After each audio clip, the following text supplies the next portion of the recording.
Thanks for coming. This reading is dedicated to Carolyn Stork and Elena, who have done so much. Everything from loaning me a pillow I wasn't allergic to giving me horseradish and purple cabbage and rides to the grocery store, and assisting me trailside when I wasn't sure which direction to turn. That was today. Thank you. I'm here. So I just, but most of all, the gift of time. I was able to revise my whole manuscript this year, so I couldn't have asked for more. And to that end, I'm going to attempt to do something that everyone who I respect as a writer has told me never to do, which is to read something I just finished writing yesterday. This morning, actually, I sent a revised version. Wait, don't print that one, print this one. But it's funny, it's difficult for me to write about places when I'm still in them and feeling them, but I wanted to offer something, and especially to the community that was so welcoming to me. So this, I think, this is 3 pages of what I envision would be a much longer essay that takes on something larger, something universal, something about like the death of logic, or the death of reason is out there. For now, you'll just get the snapshots as a farewell meditation. Wilderness outruns logic here, in a place where entire mountains can hide, where islands are swallowed by clouds, where nightfall robs the day and daybreak comes speckled in stars. It's easy to feel disoriented. I wake for sunrise and am met by darkness. I wait for sunset and find it's already happening. I expect a tinge of salt water in the air, but taste fresh evergreens instead.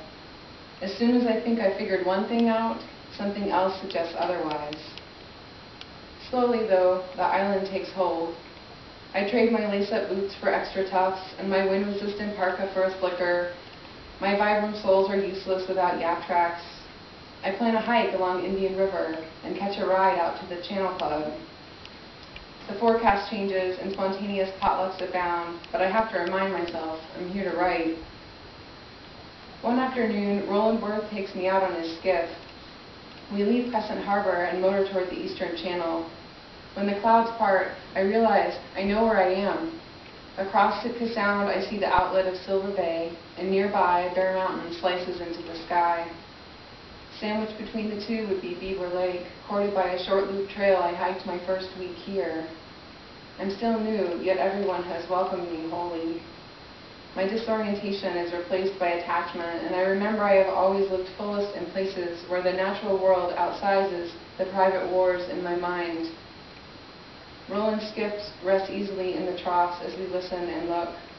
Moments like this, I'm certain I'd be better off burying logic at sea.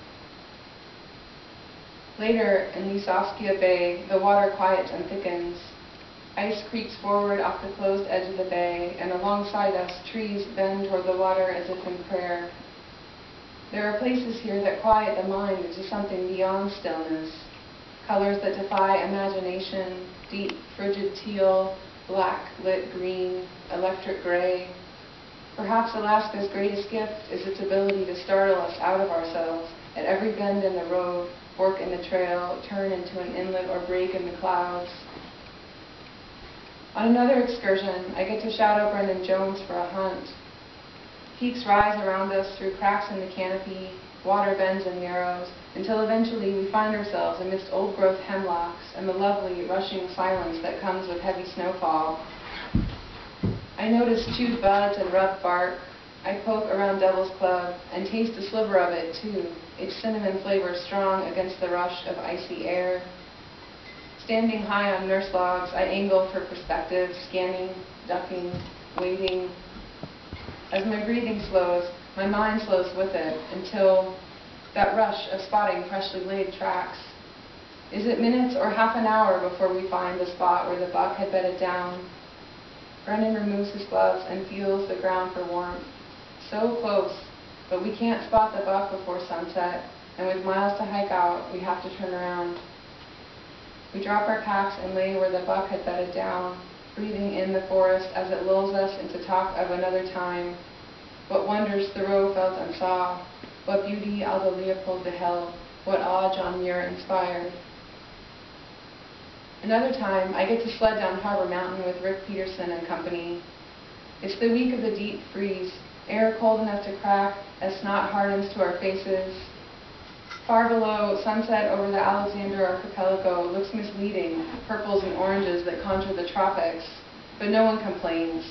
We're 4 sledders to 2 sleds, and the race is on, bodies narrowly stacked and laughter filling the sky. We kick off, then hunker down, leaning and angling for speed.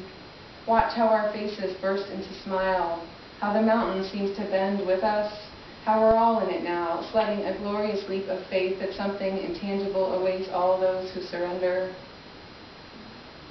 I have found a space where I am not separate from the work that I do, and that space is endless. Each day dawns like an invitation. Each night humbles with its unknowns. Has life always been so vast? Looking across Sitka Sound, it's easy to think so. That's for Sitka.